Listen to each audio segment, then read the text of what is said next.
заврши Конгресот и едниот и другиот, и на власта и на опозицијата, односно на СДСМ и на ВМРО ДПМН, тоа што се предпоставуваше и се оствари, Мицковски, кој успеа да ја стабилизира опозицијата пред се ВМРО ДПМН изминатите 4 години, добива мандат за водење на партијата во период во кој би требало да се очекува нови предизвици со вонредни или редовни парламентарни избори. Што донесе Конгресот? Што значи доктрината која беше усвоена на овој Конгрес? Александар Николовски, подпредседател на партијата. И веднаш почнувам со нешто што првата асоциација, откако видов дека сте усвоиле доктрина како нов, да речем, програмски манифест, што значи на одреден начин напуштање на оној манифестот на Груевски. Дали е тоа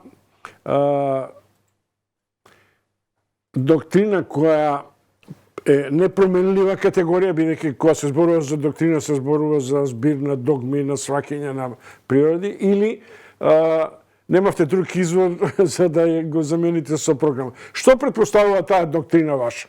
Добро утро и благодарам на поканата и поздрав на гледачите и на слушателите.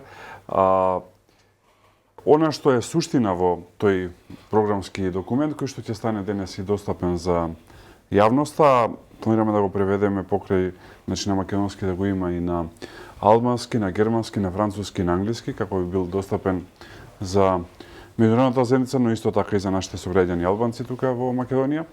Значи, идејата да ја поставиме основните 16 точки по кои што планираме да се развива Македонија. И кога ќе го видите прва или основна линија во целиот документ, е тоа дека за клучните прашања потребен е општествен консензус, што значи не само дека ќе е променлив овој текст, туку идејата на текстот е да е променлив. Да ги отслика позициите кои што ги има ВМРО ДПМН, но после тоа да се отвори ВМРО ДПМН кон дискусија со значајните општествени фактори.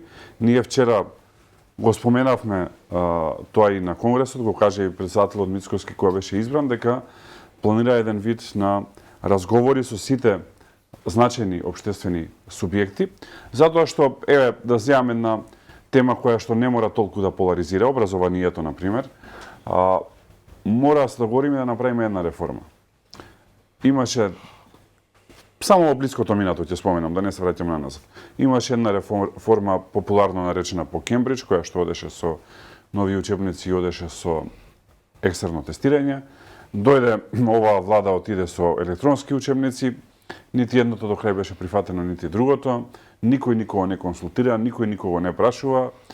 Ставаме генерации, можеби се најдобри тие програми, или во огромна предност, или во огромно заостанување, заради тоа што добили или многу квалитетно или неквалитетно образование. И мора да се договориме за 5-6 базични теми, тие теми да не се менуваат и да одат напред, како што мора да се договориме конечно за според мене едно многу значајно прашање. Сите зборуваат борба со корупција, криминал и така натака, но има едно базично прашање, а тоа е дека на македонските улици, особено по градовите, има дрога како никогаш. Тоа мора да се исчисти. Но кога одредена структура во Министерството за внатрешни работи ќе го чисти тоа, треба да знаат дека кога ќе се промени министри, кога ќе се промени власт, нема да ги подкажа на овие кои што ги исчистиле, туку дека ќе бидат заштитени без разлика кој тие е раководна структура во Министерството, затоа што се работи за нашите деца. Не ги знам сите 16 точки, но самиот факт што почнавте да речем условно по овие што се граѓански теми, ме дерогира да го поставам прашањето кога зборувате за општествен консенсус. Има една работа која баш и не ми е најјасна. Општествен консенсус со ексклузивно право на патриотизмот? Не, патриотизмот е добро да го има и кај нашиот најголем политички опонент. Реално во Македонија постојат две големи политички партии, секако тука се партиите на албанците, но генерално тоа се ВМРО ДПМН и СДСМ. Мислам дека е многу здраво за државата ако на двете страни видиме чувство кон патриотизмот. Еве да гледам најпозитивно. Ама вие зборувате за македонскиот дел.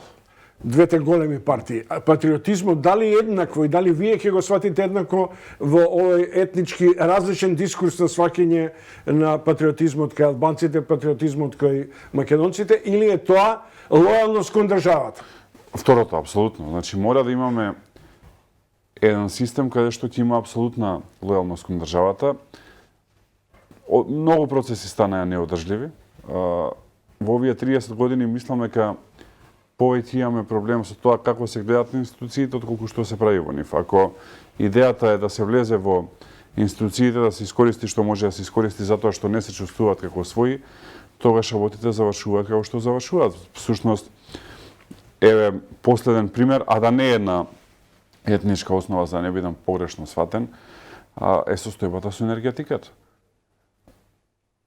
Односот кон енергетиката нас не носи сега во ситуација да поставуваме многу прашања што се случи после 1 јануари, а нема се случат добри работи во смисла на цените и на парното во Скопје, затоа што за жал само Скопје има централно грејење, и на електричната енергија на секаде низ државата.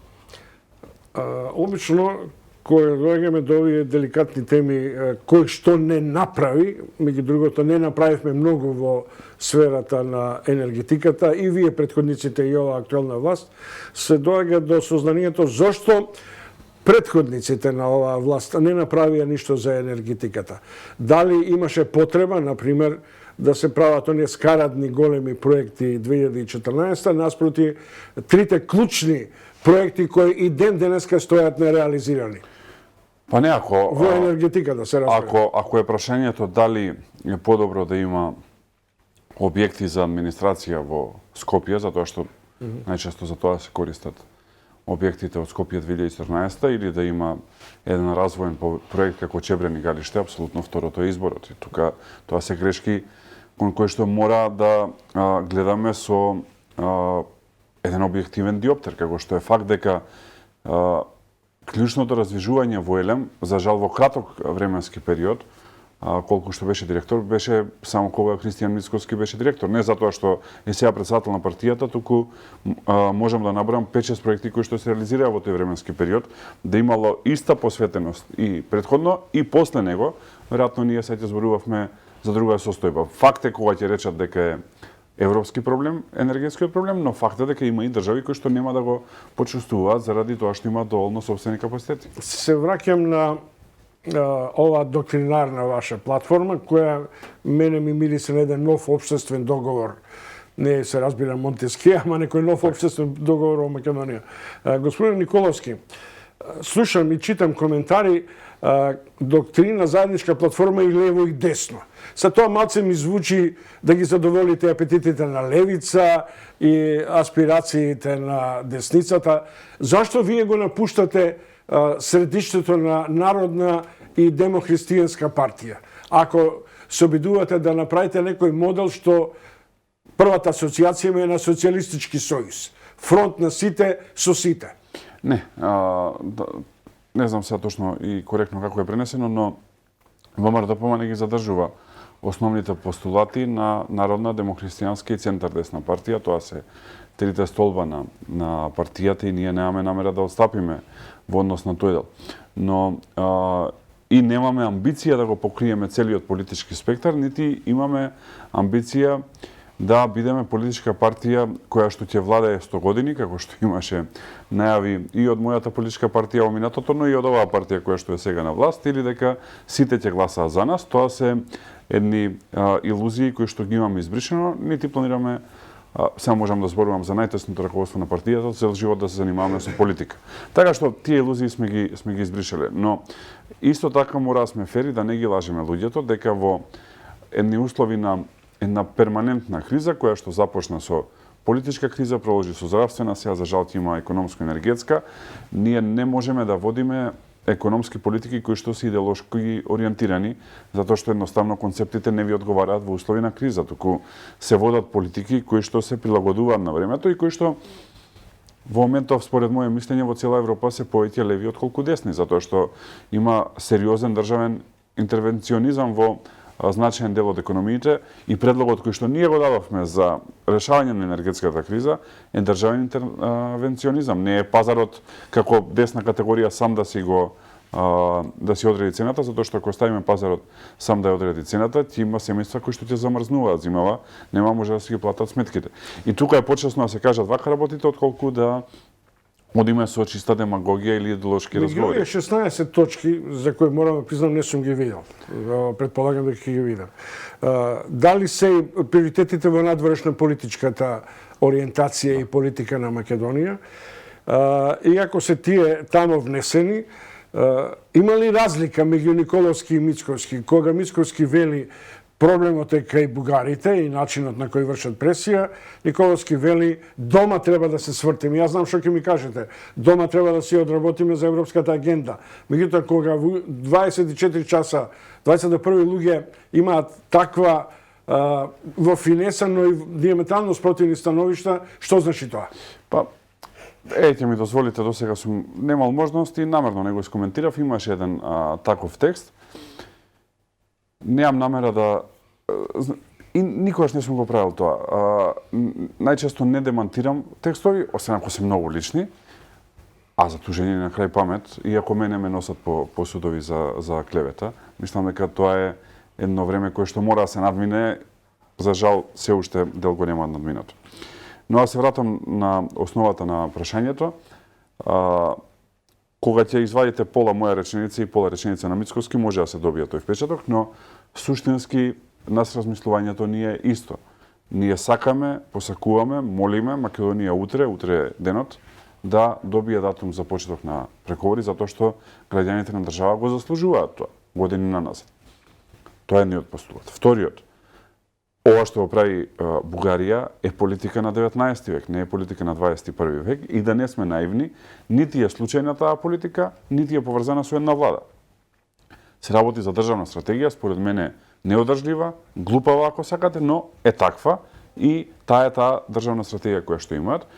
Но третиот пилар кој што исто така мораме да го кажеме е дека состојбите внатре во државата не се наидеални, затоа што мислењето ние и стоиме позади ова, дека да ги реализираше Зоран Заев барем дел од работите кои што ги вети во клучни два сектори, владење на правото и економска благосостојба, убедени сме дека ќе имаше многу поголем притисок кон Бугарија. Затоа што не се лажеме, тоа и го кажаа дел бугарски дипломати, не знам колку допред тука до јавноста, тие направија еден трик и рекоа сакаме одвојување, односно Албанија да почне преговори, а Македонија да не почнува преговори. И веднаш неколку држави членки рекоа не, ние сме против одвојување. Поентата според нив на тоа е да покажат дека има и други земји кои што се против. И тоа е факт.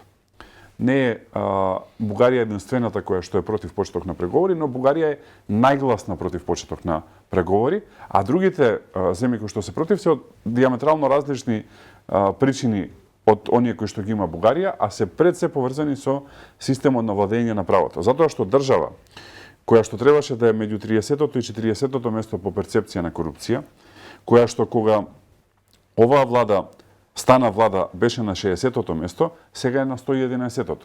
Се може да се дават образложенија перцепција било тоа, ама поистата перцепција била на 60-тото, можела од 60-тото да оди на 40-тото. Да беше на 40-тото место, сум убеден дека ќе имаше многу поголем притисок кон Бугарија. Затоа што, да не се лажеме, притисок кон Бугарија нема. Не е притисок јавна изјава, нити е притисок куртуазен разговор од 15-20 минути со председател на држава или со технички премиер и министер за надворешни работи. Имам уште две прашања до крајот на само пола реченица овде, дека нема сум долг. Како се прави притисок? Сме го виделе ние овдека многу често во Македонија. Оди еден дипломатски тешкаш, не мора ни со спиење да остане во Софија, едно предпланне или попладне, се среќава со тие кои што треба и работата се завршува. Имаат десетици механизми како да направат тоа. Бугарија е најсиромашна земја членка во Европската унија и најзависна од финансиска помош. Што значи тоа тешкаш? Ви очекувате некој нов Холбрук што ќе слета во Софија ќе ги реши? Па има во Европска унија доволно такви. Еве на пример го имаат определено Мирослав Лајчек кој што има сериозна кариера позади себе. И американците пратија и британците булдожери на тој план, но очекувате дека тоа е решението? Ова е прашање пред се на Европска унија. прво, мислам дека од гордост нема да си дозволат некој надвор од Европската унија да им го решава, но апсолутно е потребен профил да се реши спорот. Ако се остави на нас и на Софија, мислам дека уште долго нема да се реши, затоа што прашањето е дали ние сме македонци или бугари. На тоа се сведува. Значи ние сега можеме тоа да го разводнуваме, можеме да филозофски да го гледаме до утре или до задутре, а позицијата на Софија не е и туку е или. Значи велат или ќе сте македонци и нема да почнете преговори со Европската унија, или ќе сте бугари и ќе почнете преговори со Европската унија. Затоа што ако целокупната историја на овој народ и држава е бугарска, што сме ние? И многу едноставна е работата, колку и да некој сака да ја разводнува, да ја става еуфемизми или тоа да го пакува во бланда. Да ви кажам право, не очекував од вас историски бекграунд на оваа тема, зашто ако сте генерација која, како рековте вие во својот наслов, нова генерација за нова иднина, предпоставував дека ќе се поставите на ова зашто немаме патишта, немаме пруга, немаме ни падна економската размена за 25% со првиот сосед на одреден начин, но добро, тоа е прашање за кое и натаму ќе дискутираме. Првото прашање што сакам да го поставам во рамките на оваа поширока платформа, имате намера, има ли Мицкоски намера се сретне со Ковачевски? Како прв гест дека се создава некоја општествена консенсуална демократија за стратешките правци? Мислам дека комуникација помеѓу двете најголеми политички партии е неопходна, мора да ја има. Овој процес на поларизација мора да се намалува. За жал, мислам дека се отиде предалеку. Имаме една тема која што мора да ставиме на маса, тоа е дека политичката ситуација е неодржлива и ќе заврши со предвремени избори. Прашањето е колку долго ќе се одлагаат тие предвремени избори и ќе се мачи и народот и јавноста. Сметам дека треба да се направи еден разговор на кој што ќе се определи датум за предвремени парламентарни избори, затоа што ако сакате и во владата сега е компликувана ситуацијата. Ја имате СДСМ која што изгуби на избори, ја имате алтернатива како нов партнер кој што исто така изгуби на избори и ја имате ДУИ која што победи на избори.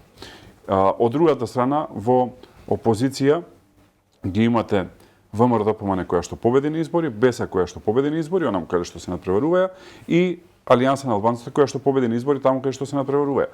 И која сега кога ќе го видите овој спектар... И која изгуби наспроти, например, ДУИ, ако веќе така ги градирате работите. Па, тоа внатре меѓу двете партии треба да се направи анализата, но Алијанса е факт дека не успеа во Скопје таму каде што алтернатива, се извинувам, не успеа во Скопје таму каде што ја базат.